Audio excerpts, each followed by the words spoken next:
आज तक इस मुल्क में पहले क्या हुआ। ये जो हानिया वाला वाकया हुआ है, पोस्टमार्टम रिपोर्ट सामने आई है, हम उसमें से क्या निकालेंगे? क्या वो मासूम बच्ची वापस आ जानी है? अगर वो ऑस्ट्रेलवी नेशनैलिटी होल्डर ना होते तो आपका क्या ख्याल है, इतना शोर मचना था? जितने मुबैना पुलिस मुकाबले सामने हैं, कितने लोगों के घर एडिशनल आईजी खुद चल के गई। ये वाकया ऐसा हुआ है कि जिसमें ना सिर्फ एक प्रेस रिलीज जारी की गई, एक प्रेस कॉन्फ्रेंस पहले सीसीडी के अफसरान की तरफ से की गई, उसके बाद खुद आईजी और एडिशनल आईजी को प्रेस कॉन्फ्रेंस करनी पड़ी। वो जो इस दुनिया से चली गई है, उस मासूम का कसूर क्या है कि उस मासूम को कितनी लगी? उसके फेफड़े मुतासर हुए, उसका जिगर मुतासर हुआ, उसका दिल मुतासर हुआ, मतलब उसके जिस्म का कौन सा ऐसा हिस्सा है जो मुतासर नहीं हुआ?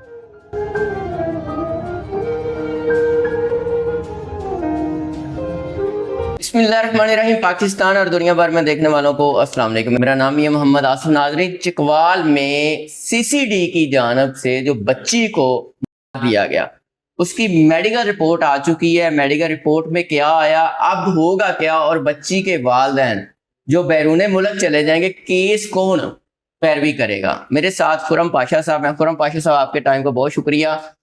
क्या होगा? ये सब क्या होना है? आज तक इस मुल्क में पहले क्या हुआ? ये जुल्म का जो एक बाजार गर्म हमेशा से रहा है, उसमें क्या होता है? सानिया साहिवाल हुआ, जब सीटीडी के मुलाजमों के हाथों एक फैमिली बच्ची मासूम बच्चों के सामने जो कुछ हुआ था, उसका और क्या बना? उसके में भी क्या इंसाफ मिला? क्या हुआ? सुलह हो गई एक थी? वक्त होता है जब हम शोर इस पे डालते हैं, उसके बाद ऐसा ऐसा चीजें दब जाती हैं। अभी अगर आप ये हानिया वाले मामले का जिक्र कर रहे इसकी हैं, मेडिकल रिपोर्ट भी आ गई है। मेडिकल रिपोर्ट में कितनी लगी हैं? अच्छा, अब वो मैं उस तरफ ही आ रहा हूँ कि अब ये जो हानिया वाला वाकया हुआ है, हम उसकी मेडिकल रिपोर्ट जो आप कह रहे हैं, जो पोस्टमार्टम रिपोर्ट सामने आई है, हम उसमें से क्या निकालेंगे? क्या वो मासूम बच्ची वापस आ जानी है? क्या उस फैमिली के साथ जो ढाया गया है, जो तकलीफ, जो दुख, जो दर्द उनको मिला है, क्या उसका ज़ाला हो जाएगा? आपने भी इंसाफ की बात की है, अभी आपने खुद अपने इंट्रो में एक पैरवी की बात की है। कौन पैरवी करेगा? मेरा ख्याल है कि वो तो अब इस बात के इंतजार में होने हैं कि जो जख्मी बाप है उस बच्ची का, जो उसका भाई जख्मी हुआ है से, कि वो फटाफट ठीक हों तो वो लोग वापस ऑस्ट्रेलिया मूव कर जाए। ये मामला इसलिए शोहरत हासिल कर गया क्योंकि वो एक ऑस्ट्रेलवी फैमिली थी। अगर वो ऑस्ट्रेलवी नेशनैलिटी होल्डर ना होते तो आपका क्या ख्याल है, इतना शोर मचना था? इतनी लोग जो हैं इस इख्तियारात के नशे में दुनिया से जा चुके हैं, क्या किसी को इंसाफ मिला? आईजी पंजाब ने और सीसीडी चीफ सुहेल जफर चट्टा साहब ने प्रेस कॉन्फ्रेंस की। यहाँ तक कि सुहेल जफर चट्टा साहब उनके घर भी गए और वजाहतें भी दे रहे हैं। क्या आप समझते हैं सुहेल जफर चट्टा साहब का भी कोई कसूर है?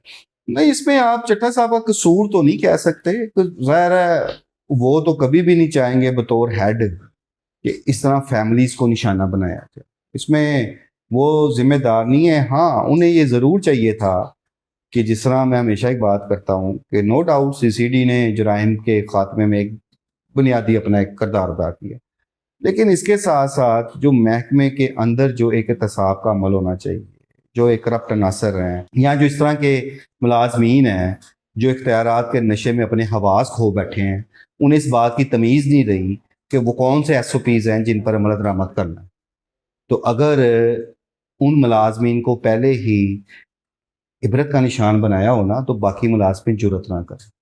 अब वो लोग आदी हो गए हैं, वो लोग रोज बरसाने के एक उनकी आदत बन गई है। आप सीनियर क्राइम रिपोर्टर हैं, बहुत सारे क्राइम प्रोग्राम आपने किए हैं। क्या पुलिस इसी तरह डायरेक्ट मारती डाकुओं को कि जिसमें बच्चों का या फैमिली का एहतियात नहीं किया जाता? जी बिल्कुल ऐसा ही होता आ रहा है।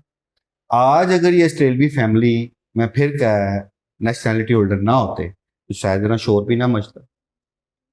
अब तक सीसीडी ने जितने मुबैना पुलिस मुकाबले सामने हैं, कितने लोगों के घर एडिशनल आईजी खुद चल के गई।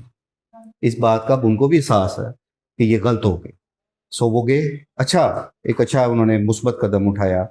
उसके बाद एक प्रेस कॉन्फ्रेंस सीसीडी की तरफ से की गई। उसके बाद फिर उसी के तनाजर में एक और प्रेस कॉन्फ्रेंस करना पड़ी जिसमें आईजी पंजाब को खुद बैठना पड़ा। उसकी वजह क्या कि एक ऑस्ट्रेलवी गवर्नमेंट का प्रेशर आ गया था। वरना आज तक मास वाए एक मुबीना पुलिस मुकाबला हुआ जिसमें ख्वाजा तारीफ अल मरूफ तीफी भट्ट को मारा गया, उस वक्त एक प्रेस रिलीज सीसीडी की सामने आई थी। और उसके बाद ये वाक़या ऐसा हुआ है कि जिसमें ना सिर्फ एक प्रेस रिलीज जारी की गई, एक प्रेस कॉन्फ्रेंस पहले सीसीडी के अफसरान की तरफ से की गई, उसके बाद खुद आईजी और एडिशनल आईजी को प्रेस कॉन्फ्रेंस करनी पड़ी। मैं यहाँ पे एक बात ज़रूर करूँगा कि ये कहा जा रहा है बार बार कि उस मासूम बच्ची के लवाहिकीन ने पुलिस की जो इंक्वायरी है उस पर एतमाद का इजहार किया। वो भाई काहे का एतमाद, काहे की इंक्वायरी, क्या निकलना है? वो बच्ची तो वापस नहीं आनी, वो जो इस दुनिया से चली गई है उस मासूम का कसूर क्या है? कि जब आप, मैं नहीं था जिक्र करना चाह रहा, शायद ये हमारे लिए भी तकलीफ दे बात है कि उस मासूम को कितनी लगी, उसके जिस्म का कौन कौन सा हिस्सा मुतासर हुआ, उसकी पोस्टमार्टम रिपोर्ट सुन के ही जो है एक दुख और तकलीफ बढ़ रही थी। पाशा साहब, पोस्टमार्टम रिपोर्ट में क्या आया?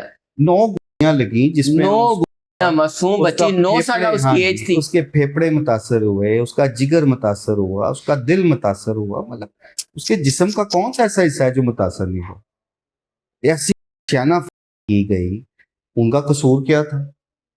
मुझे ये बताएं, आप आज इंक्वायरी कर रहे हैं, उस इंक्वायरी में उस मुलाजम को कसूरवार करार दे, जो कहा भी जा रहा है, मान भी रहे हैं, तो उससे क्या होगा कि उस इंक्वायरी रिपोर्ट में आप उस मुलाजम को जिम्मेदार भी करार दे दें, वो बच्ची वापस आ जाएंगी।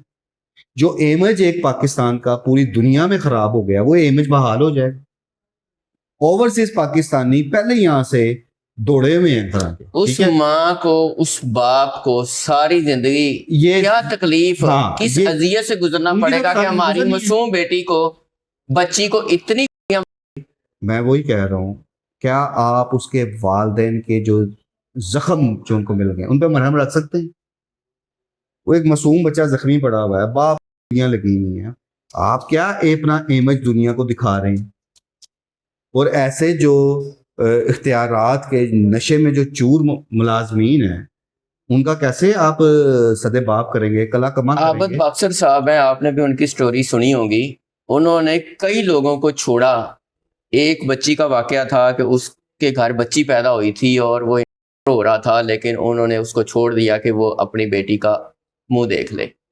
बेटियां इतनी इंपॉर्टेंट होती हैं, तो यहाँ पे भी कोई ना कोई तरीकाकार अपनाना चाहिए था कि यार फैमिली है, गाड़ी में कोई हो सकता है, उनको कैसे बचाना चाहिए, इनकी ट्रेनिंग नहीं होनी चाहिए। साहब, ये मुल्क जो है ये पुलिस स्टेट, बड़ी तल्ख हकीकत है, ये हमें मानना चाहिए इस पर। यूं तो पुलिस की ना बहुत सारी शक्तियां होती हैं, पुलिस के जुल्म आज भी जारी। गो के जिस तरह अब हमारे सीसीपीओ साहब हैं या डीआईजी साहबान है लाहौर में तैनात हैं, वो सब अपने अपने तय कोशिशों में रहते हैं। आपको पता है डीआईजी ऑपरेशन हो या डीआईजी इन्वेस्टिगेशन हो, वो भी एक मुस्तकिल बुनियादों पे खुली कचहरियों का एहतमाम भी कर रहे हैं, कोशिश कर रहे हैं लोगों को इंसाफ पहुँचाने, कोशिश कर रहे हैं करप्ट पुलिस एहलकारों को, अफसरान को सजाएं देने की भी। लेकिन यहाँ पे मैं बताऊं, पुलिस की का अमल आज भी जारी है, पुलिस में करप्शन आज भी जारी है। एक पर्चा दर्ज, मुकदमा दर्ज होता है थाना सत्तू कतला में। ये मैं वो चीज़ें बता रहा हूँ कि जिनमें काफ़ी सारे मामला का मैं आई विटनेस भी हूँ, देखने में आया। वो मुकदमा दर्ज होता है लेन देन के मामले में, एक शख्स के खिलाफ होता है, उसके बाद वो शख्स जमानत करवाता है, उसकी जमानत अदालत से खारिज हो जाती है। लेकिन चूंकि पुलिस पर दबाव होता है और पुलिस अफसरान खुद अपने मुंह से कह रहे हैं, यहाँ पे मैं वजीर आला पंजाब मरियम नवाज साहबा के गोशे गुजार भी ये बात करूंगा कि इस केस में उनका नाम भी इस्तेमाल किया जा रहा है कि हम पर वजीर आला की तरफ से प्रेशर आया, आला पुलिस हकाम का हम पर प्रेशर आया है। इंचार्ज इन्वेस्टिगेशन सत्तू कतला क्या हरकत करते हैं कि उस मुलजम के एक दोस्त को उठा के ले आते हैं, उसके बाद उसको हरासा करते हैं, हफ्ते बजा में रखते हैं, उसे छोड़ देते हैं और ये कह के कि उसको जल्द अज जल्द पेश करो उस ज्यादती के खिलाफ। अब ये गौरतलब बात यहाँ पे पॉइंट शुरू हो रहा है, एक मिसाल एक दे रहा हूँ, मेरे पास ऐसी दर्जनों मिसालें हैं। वो शख्स इंसाफ के असूल के लिए सीसीपी ऑफिस चला जाता है, वहां जाके दरख्वास्त देता है कि मेरे साथ इंचार्ज इन्वेस्टिगेशन सत्तू कतला ने ये की, मुझे उठा के ले गया मेरे दफ्तर से, बदतमीजी है जो पुलिस का एक रवायती तरीका होता है। सीसीपीओ एसपी सदर इन्वेस्टिगेशन को अहकाम जारी करते हैं कि इस मामले की तहकीकात करें। एसपी इन्वेस्टिगेशन सदर एक तारीख पर उन्हें बुला लेते हैं कि आपने 1 बजे पेश होना है। 12 बजे इंचार्ज इन्वेस्टिगेशन दोबारा अपनी नफरी के साथ आता है और उस कारोबारी शख्सियत को, मौजूद शख्सियत को दोबारा उठा के ले जाता है और अच्छा, उससे कहता है कि तुझे मैं मजा चिखाता हूं जो तूने सीसीपी ऑफिस दरखास्त दी है। उसको तशद्दुद का निशाना बनाया जाता है, जलील किया जाता है और फिर उसके खिलाफ एक झूठा मुकदमा दर्ज कर दिया जाता है इश्तिहारी को पनाह देने के इल्जाम में। वो शख्स जमानत करवाता है, वो बाहर आ जाता है। उसके चंद रोज बाद उसको दोबारा गिरफ्तार किया जाता है। दोबारा गिरफ्तार करकर उसके ऊपर के 2 झूठे मुकदमा दर्ज किए जाते हैं और उसको शनाख्त परेड में कोलकता जेल बंद करा दिया जाता है। अब अगला काम क्या होता है, ये भी केस आने वाले दिनों में बड़ा हाईलाइट होने वाला है, मैं आपको बिफोर टाइम बता रहा हूं। वो शख्स 3 हफ्ते से जायद कोलकता जेल में रहता है। वहां पर उसको शनाख्त परेड का जो एक अमल होता है वो होता है। उससे पहले उस मुकदमा की खतून मदैया को ये लालच दिया जाता है, उसको उस शख्स की तस्वीर दी जाती है बाकायदा कि आप इसकी शनाख्त कर लें, आपका 7 तोले सोने गया है, हम इससे आपको 10 तोले सोना दिलाएंगे। ठीक है। वो खतून अच्छी फैमिली की थी, वो जाती हैं कोलकता जेल। जज की मौजूदगी में वो शनाख्ती नहीं कर पाती क्योंकि वो मुलजम ही नहीं था और वो पुलिस के उस बेकाबे में नहीं आती। जो मोअज़्ज़ज़ जज मौके पे मौजूद होते हैं वो उस शख्स के खिलाफ दोनों मुकदमात को डिस्चार्ज कर देते हैं। Very nice. ठीक है। वो शख्स जेल से बाहर आता है, वो जेल से बाहर आता है, उसको फिर उठा लिया जाता है मरियम नवाज साहिबा वजीर आला है। ताहाल उस शख्स का नहीं पता, ठीक है, अच्छा, कि वो कहाँ है, किस साल पर है। उसके घर वाले इंसाफ के हसूल के लिए दर बदर हैं, अफसरान के पास चक्कर लगा रहे हैं और जो इंचार्ज इन्वेस्टिगेशन सत्तू कतला वो एक ही बात करता है कि मुझे आला अफसरान का प्रेशर है, मेरे पर वजीर आला हाउस का प्रेशर है और साथ ये बात भी करता है कि सीसीपी ऑफिस दरख्वास्त देने का मज़ा भी चिखाया है क्योंकि मुझे तो अहकामात ही सीसीपीओ ने दिए हुए थे। तो ये आलम जिसको उठाया है, जिसके साथ इतना जुल्म हुआ है, ये ताजर है या वो एक डाकू है? कारोबारी शख्सियत है। मैंने कहा कि चूंकि कुछ मामलात ऐसे हैं जो आने वाले वक्त में सामने आने वाले हैं, इसलिए मैं मतलब कहने का क्रिमिनल नहीं है, कोई क्राइम रिकॉर्ड उस उसका शख्स नहीं के है। खिलाफ पहले भी कोई रिकॉर्ड नहीं है। लाहौर की एक अहम फैमिली से उसका तल्लक भी है, खानदानी आदमी है, शरीफ आदमी है और सबसे पहले एक और मैं मज़े की बात बताऊँ, वो लायर भी है। ठीक है। इसके वकील बाद भी हाँ है जी, इसके बावजूद मैं क्या? वो नून लीग से उनका तल्लक नहीं, नहीं, किसी किसका से इंतकाम है? कोई सियासी जमात से तल्लक नहीं। नहीं, रंग क्या दिया जा रहा है? कुछ लेकिन सियासी बुनियाद पे उसके साथ लेकिन ये मैं किया जा आपको रहा है? बता रहा हूँ कि पुलिस के ये एक इंस्पेक्टर जो इंचार्ज इन्वेस्टिगेशन है, आप उसके इख्तियारात का अंदाजा लगाएं कि वो अपने इख्तियारात का किस दीदा दलेरी से इस्तेमाल कर रहा है उस दौर में जब गुड गवर्नेंस के नारे लगाए जाते हैं, उस दौर में जब मरियम नवाज साहबा हाँ। पुलिस समेत तमाम अदारों के पीछे हैं कि इनको ठीक कर। ठीक है भैया, तो ये तो हाल है।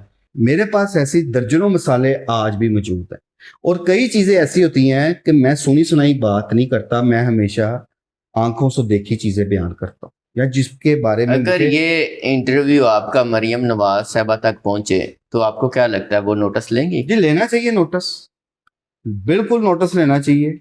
पुराने वाले दिनों में वो नोटिस लेंगी भी इस चीज़ का। मैंने कहा कुछ मामला ऐसे हैं कि जिन्हें अभी मैं नहीं बता रहा, मुस्तकबिल में ये केस बड़ा हाईलाइट होने वाला है क्योंकि बहुत ज़्यादा ज्यादा इंचार्ज इन्वेस्टिगेशन सत्तू कतला ने की, उसके मतहतों ने की। वो सीसीटीवी फुटेजेस भी मौजूद है जब उसको उठाया गया, वो सारा कुछ। ये मैं आपको अगले किसी प्रोग्राम में कुछ सबूत के साथ कुछ चीज़ें दूंगा, चलें जी, वहां से आपको अंदाजा होगा कि पुलिस किस कदर इख्तियारात के नशे में चूर है, वो किस तरह अपने इख्तियारात का नजायज इस्तेमाल कर रही है और उसके लिए हम जैसे आम लोग भेड़ बकरियों से कम नहीं। उनके लिए बंदा मानना ऐसे ही है जैसे किसी जानवर। पाशा साहब, देखते हैं आप मरियम नवाज साहबा इस पे कितना नोटिस लेती हैं। जैसे फैसल कामरान साहब हैं, अपनी टीम को, पुलिस वालों को ठीक करने चले हुए हैं, इसी तरह मरियम नवाज साहबा भी कोशिश कर रही हैं कि पुलिस में भी एक एहतसाब वाला अमल हो। आप देखते हैं क्या होता है। इजाज़त दीजिए, अल्लाह ने के बाद।